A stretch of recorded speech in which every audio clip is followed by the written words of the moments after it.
Buenas tardes amigos, buenas noches, dependiendo de dónde se encuentren, de dónde estén. Quien les habla, Aníbal González, analista internacional, al menos así me dicen, y dentro de eso investigador y especialista en seguridad. Bueno, luego de estar apartado unos días porque estuve ahí medio enfermito, como se dice, son los años que no vienen solos, pero ya repuesto, estamos de vuelta aquí grabando para ustedes algo que está acaparando la atención prácticamente mundial. Son muchos los hechos que están aconteciendo y prácticamente parece una olla desbordando de tanta cantidad de acontecimientos terribles que están aconteciendo en este mundo, y un único autor, un único actor inclusive, que está involucrado en todos estos factores que provocan estas noticias del día de hoy.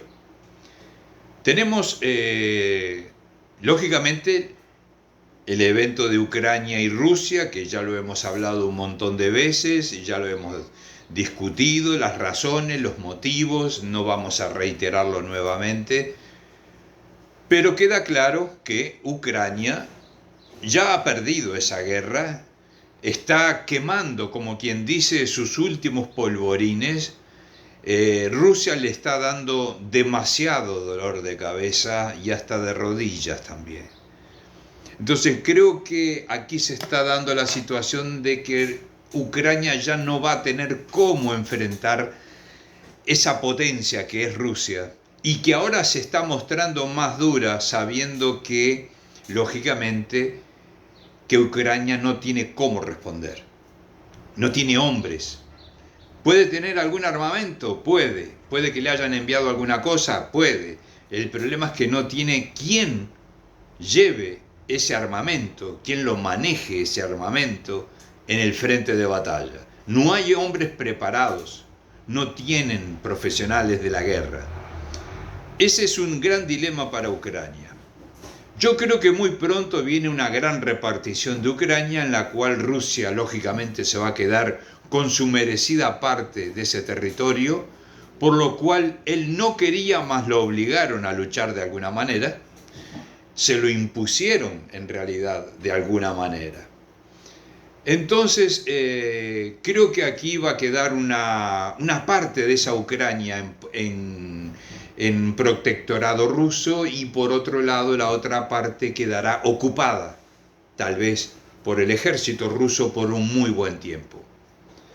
Porque no se puede permitir el atrevimiento masivo que tiene la OTAN de insistir en colocar misiles nucleares en las fronteras de Rusia, como lo hizo en Finlandia, como lo tiene en Polonia, como los tienen en Alemania.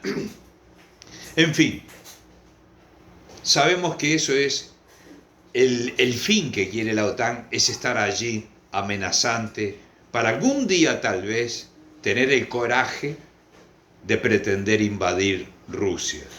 Lo que es imposible, todos lo sabemos, ellos lo saben, solo que trabajan la cabeza, la psicología de la gente, de la población, quieren que la gente tome miedo, que se revuelva, que la gente se levante contra el presidente Vladimir Putin.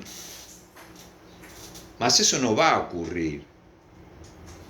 Rusia en este momento, el señor Vladimir Putin en Rusia tiene comprobado el 83% de aprobación de la población, y se estima que va a llegar antes de las elecciones a un 93% de aprobación. Inclusive Estados Unidos está tomando cartas en el asunto para ver si consigue de alguna manera influir en esas elecciones con esos estudiantes que fueron en algún momento a estudiar a Estados Unidos, al Reino Unido, a Francia, que de alguna manera la CIA, la NSA y algunas otras agencias de espionaje de Estados Unidos se infiltraron y los trataron de poner del lado de Occidente de alguna manera. Siempre alguno lógicamente cae por dinero, por codicia, O por ideas, ¿por qué no? Puede haber, ¿por qué no? Más son pocos y fácil de poder controlar dentro del territorio ruso. El pueblo, la mayoría del pueblo ruso está con el señor Vladimir Putin. Y aquí cierro el tema, pero no sin antes, perdón, ya estaba me olvidando, no sin antes decirles que pocos días atrás, el señor Vladimir Putin visitó una parte del territorio ruso que nadie suponía que él haría, porque la última vez que lo visitó fue en el año 2017, si no me equivoco, y él había prometido que iba a volver a ese lugar en algún momento clave de la política rusa. Ese viaje significó ir a un lugar que queda apenas a 45 kilómetros de distancia de territorio norteamericano. Sí, frente a Alaska. Para nombrarlo correctamente, déjenme, por favor, no quiero equivocarme en el nombre porque es una pronunciación de un nombre ruso, lógicamente. Es una región fronteriza, totalmente cubierta de hielo. 55 millas queda exactamente. Chukotka, ese es el nombre. Entonces, ¿qué sentido se le da a esa visita de Vladimir Putin a ese lugar tan apartado de todo el resto del territorio ruso, pero tan cerca del territorio de Estados Unidos? Es un pequeño mensaje. Es un mensaje, es un decirle a Estados Unidos: estamos en la puerta del fondo de Estados Unidos, no en el patio trasero. Estamos en la puerta del fondo de tu casa. Eso le está diciendo Vladimir Putin a Estados Unidos. Ese es el mensaje. Ese es el mensaje. Entonces, Estados Unidos, que se cree muy guapo poniendo misiles por todas partes del mundo y bases, 800 bases en el mundo, porque quiere dominar la Tierra y no lo consigue. No consigue dominar ni siquiera la cuarta parte del mundo.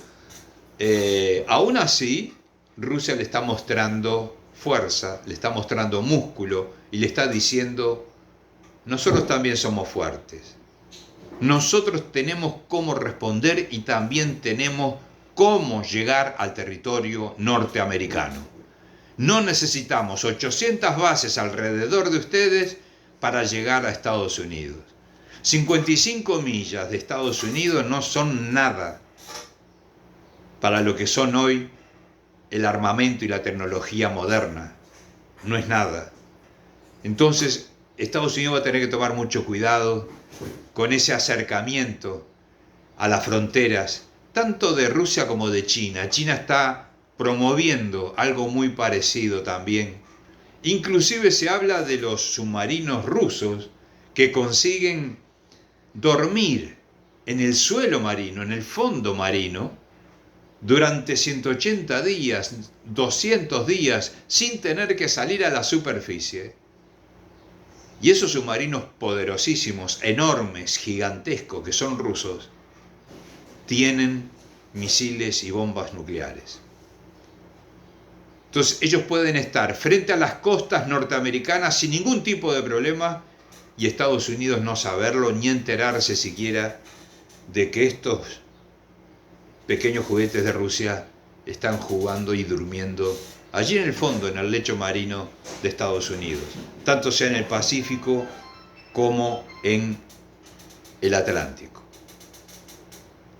Aquí quiero dejar entonces el tema de Ucrania y Rusia, OTAN, mejor dicho, porque Ucrania, pobre Ucrania, fue el instrumento. La OTAN fue el origen de este conflicto. Vamos a venirnos entonces arrimando un poco más hacia el otro conflicto. Israel y Gaza. Estaba leyendo, no hace poco, de sobre el tema a Benjamín Netanyahu, decir que ellos no pretenden desalojar a los palestinos de Palestina, o sea, de Gaza, según ellos. O sea, no pretenden desalojar a los palestinos de su propia tierra. Mal dicho, Benjamín. Tienes que reflexionar, tienes que aprender un poco de historia. El ocupante ahí es Israel, no Palestina.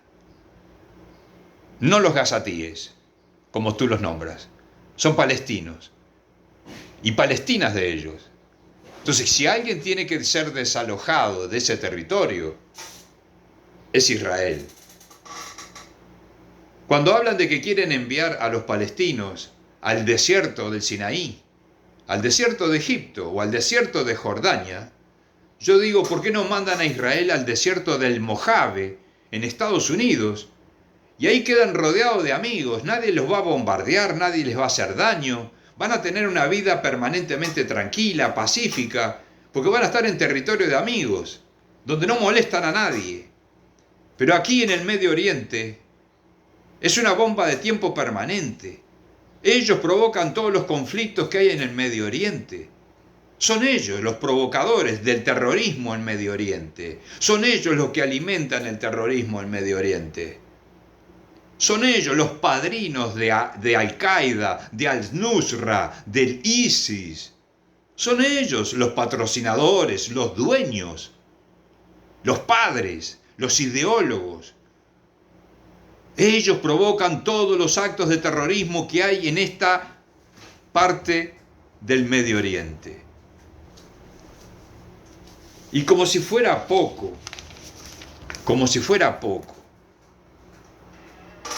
el señor Netanyahu, un ministro del señor Netanyahu, dice que pueden sacar a los palestinos de Gaza, mandarlos para otra parte, y que Israel debe ocupar definitivamente Gaza.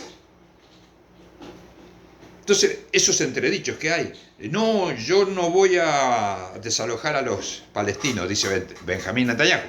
Al principio lo dijo 500 veces, se desmiente, lo vuelve a decir, se desmiente, lo vuelve a decir, y así van, es lo que saben hacer, mentir. Como dice mi amigo Ariel Umpierres, geopolítico, analista geopolítico muy capacitado, muy capaz, muy valiente. Ariel Umpierres, un saludo de mi parte. Pronto estaremos en un programa juntos, ya está planificado, ya está agendado. Será un gusto enorme poder estar con Ariel Umpierres haciendo un programa extenso, en vivo, compartiendo eso todo con ustedes. Y como dice Ariel Umpierres, la duplicidad del sionista.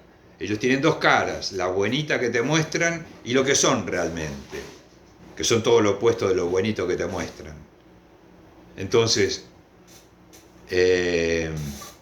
yo creo que ya nadie les cree. Sabemos lo que quieren, sabemos lo que pretenden. Y han extendido este conflicto, lo han alimentado también para que crezca. El hecho de que Yemen esté entrando ahora en conflicto, de una forma, con una valentía que debo reconocerlo, en mis años que tengo,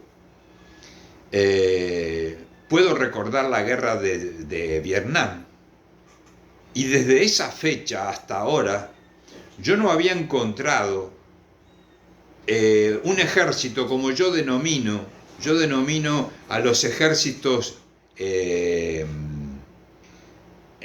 no ejércitos de estructura, no estructurados, a esos pequeños ejércitos de hombres descalzos, como los había en Somalia, como los había en muchas naciones africanas, Hamas, esa valentía de esos pueblos que yo les llamo los ejércitos de los hombres de pies descalzos. Y no lo digo en el término ofensivo, lo digo en el término de poder explicar la diferencia que hay entre un militar uniformado con toda su carga, su protección física y todo lo que tienen los ejércitos modernos de hoy, a estos muchachos de bermudas, de pantalones cortos, de camiseta, descalzos porque no tienen ni siquiera calzado propio, cargan un fusil y salen a defender su tierra, su familia, su gente y a morir, porque saben que van a morir también, pero no se importan, ellos van a defender lo que tienen que defender. Pero no había visto hasta el día de hasta hace 2 meses, no había visto una nación que viene de un conflicto enorme, gigantesco, que los estaban aplastando y consiguieron ganar y prácticamente parar el avance de Arabia Saudita sobre su territorio en Yemen. Los yemeníes, Ansarollah, hutíes como le llaman algunos, en fin, como quieran, para mí son yemeníes, son ellos, la mayoría.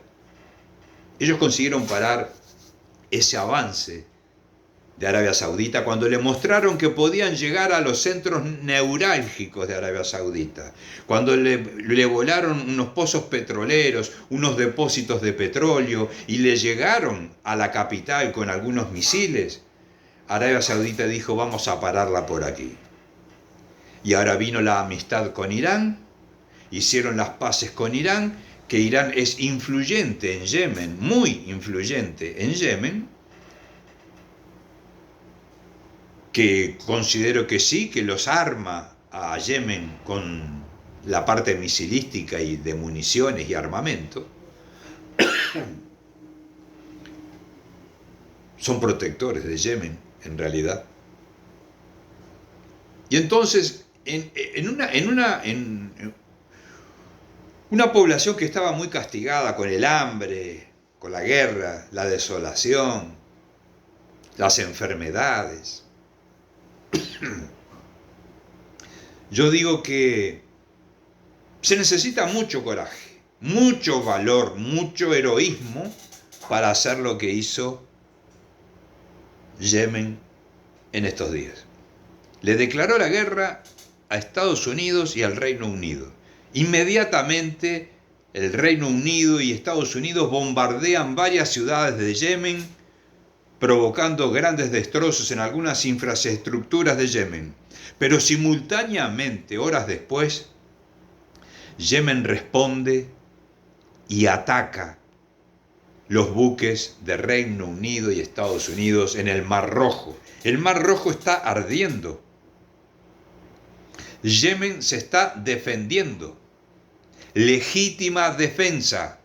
Defensa personal. Como dicen, el derecho a la defensa. Palabras de ellos, bueno, ahora son usadas por Yemen. Derecho a la defensa. A defender su territorio. Quienes están allí no deberían de estar allí en el Mar Rojo. Son invasores. Así que si Israel tiene derecho supuestamente a la defensa, cuando es un ocupante, imagínense un propietario de su tierra defendiéndose de ataques del exterior, de potencias que protegen a un genocida que está acabando con la población de 2 millones de habitantes en Gaza, sin tomar en cuenta los otros 2 millones que hay en Cisjordania, o más de 2 millones. Entonces, esto está convirtiéndose en una olla, un calderón. Esto trae mucho más. Esto no va a quedar aquí. Esto está subiendo de etapa por etapa. Está creciendo. Yo sinceramente estoy sorprendido, muy sorprendido de ese gran coraje de Yemen. Espero que consiga sus objetivos, que es demostrarle al mundo que no hay que tenerle miedo a las amenazas, a la imposición y a la intención de dominio que tiene Estados Unidos en Medio Oriente, donde no debería estar. Nadie lo nombró juez ni policía del Mar Rojo, ni del Caspio, ni del Mar de Bering, ni del Mar Negro, ni del Mediterráneo. Nadie lo nombró. Ni siquiera del Atlántico. Pero ellos sí, ellos se creen que son los que tienen que ir a poner supuestamente el orden, cuando ellos son los que provocan el mayor desorden en el mundo. Ese viejo desorden mundial que ellos personifican se está acabando. Hay pueblos que les están mostrando que sí se puede, que se puede. Hay que tener coraje. Lo que le falta a muchas naciones musulmanas que tienen poder militar para enfrentar a estos animales y no lo hacen por esa reserva de decir, no vamos a abrir otro frente. Intereses nacionales, intereses particulares, en fin. Mas muy bien por Yemen, que se preocupó por Palestina. Eso era, mis amigos, lo que quería traerles en parte. Está lo de Ecuador también, que lo hablaremos en el siguiente video. Le quiero dedicar una parte a Latinoamérica, que también está en las manos de la OTAN en Sudamérica. Eso lo dejo para este próximo video. Gracias, mis amigos, y buenas tardes.